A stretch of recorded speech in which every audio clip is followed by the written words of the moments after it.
या देवी सर्वभूतेषु मां कात्यायनी रूपेण संस्थिता नमस्तस्यै नमस्तस्यै नमस्तस्यै नमो नमः। जय माता दी। ओम नमः शिवाय।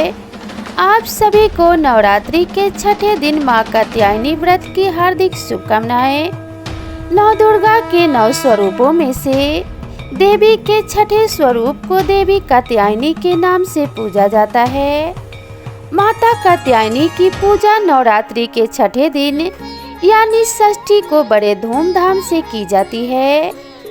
देवी की महिमा को लेकर 2 कथाएं हिंदू धर्म में अत्यंत प्रचलित है। देवी के इस स्वरूप की महात्म्य कथा ऋषि कात्यायन से जुड़ी होने के कारण उनका नाम कात्यायनी पड़ा। वहीं देवी कात्यायनी की महिमा कथा दुराचारी महिषासुर के वध से भी जुड़ी हुई है। तो आइए सुनते हैं देवी कात्यायनी की महिमा की अति पावन और रोमहर्षक कथा। देवी कात्यायनी का स्वरूप अत्यंत उज्जवल और ज्योतिर्मय है। इस स्वरूप में देवी की 4 भुजाएं हैं। इनमें से दाएं तरफ की ऊपर वाली भुजा अभय मुद्रा में है और नीचे वाली भुजा वर मुद्रा में। वहीं बाएं तरफ की नीचे वाली भुजा में तलवार और ऊपर वाली भुजा में कमल पुष्प सुसज्जित है। देवी कात्यायनी का वाहन सिंह है।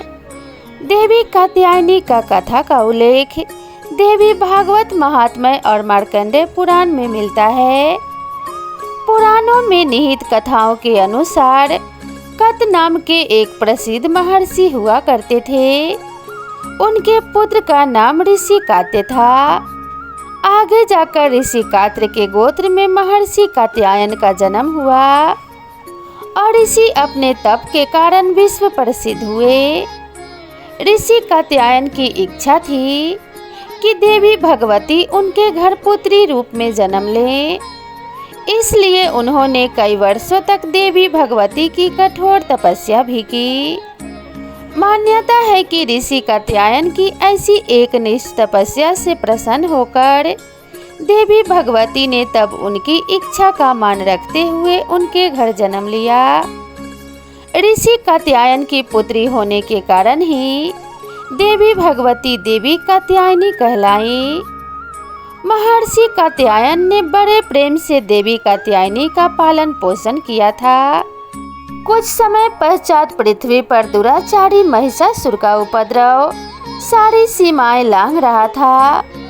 महिषासुर को ये वरदान मिला हुआ था कि कोई भी पुरुष कभी उसे पराजित या उसका अंत नहीं कर पाएगा। इसलिए उसे किसी का भी डर नहीं था और देखते ही देखते उसने देवलोक पर भी कब्जा कर लिया था। तब भगवान विष्णु, प्रजापति ब्रह्मा और देवाधि महादेव ने उसका विनाश करने के लिए अपने अपने तेज से मिलित एक देवी को उत्पन्न किया। मान्यता है कि महर्षि कात्यायन ने ही इस देवी की सर्वप्रथम विधिवत पूजा की थी। इसलिए देवी को कात्यायनी के नाम से जाना गया। वहीं देवी कात्यायनी से जुड़ी एक अन्य पौराणिक कथा के अनुसार देवी कात्यायनी की उत्पत्ति महर्षि कात्यायन के यहाँ अश्विनी महीने की कृष्ण चतुर्दशी को हुई थी। इसके बाद महर्षि ने शुक्ल सप्तमी, अष्टमी और नवमी तक देवी की अपने आश्रम में विधिवत पूजा अर्चना की और दशमी को देवी के इस स्वरूप ने महिषासुर का वध किया था।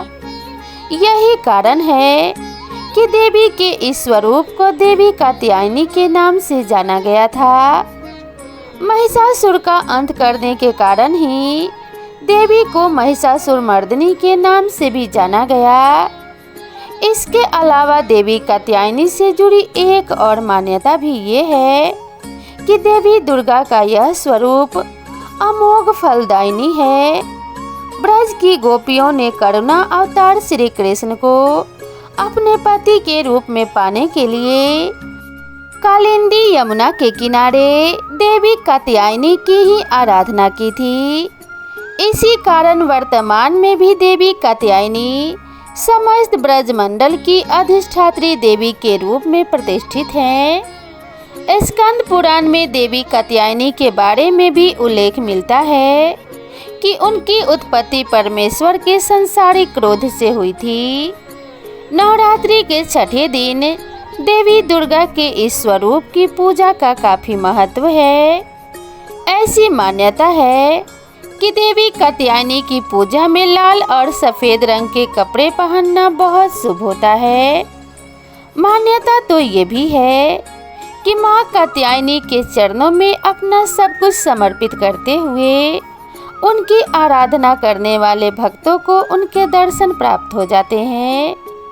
देवी के इस स्वरूप के पूजन से भक्तों में एक अद्भुत शक्ति का संचार होता है।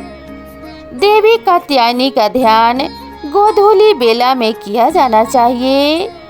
देवी कात्यायनी की आराधना का मंत्र है ओम देवी कात्यायने नमः, अर्थात ओमकार के जैसे निर्विकार स्वरूप वाली देवी कात्यायनी की कृपा व शुभ दृष्टि हम सभी पर बनी रहे। हम उन्हें बारंबार नमस्कार करते हैं। ऐसी मान्यता है कि देवी कात्यायनी को शहद अत्यंत प्रिय है, इसलिए नवरात्रि के छठे दिन देवी कात्यायनी की पूजा में शहद या शहद से बनी चीज़ों का भोग लगाना चाहिए। देवी कात्यायनी की विधिवत पूजन के पश्चात महादेव की भी पूजा करने की मान्यता है। देवी दुर्गा के कात्यायनी अवतार की कथा हमें ये सीख देती है कि अगर भक्ति और संकल्प सच्चा हो तो परम प्रकृति की कृपा सदैव बनी रहती है।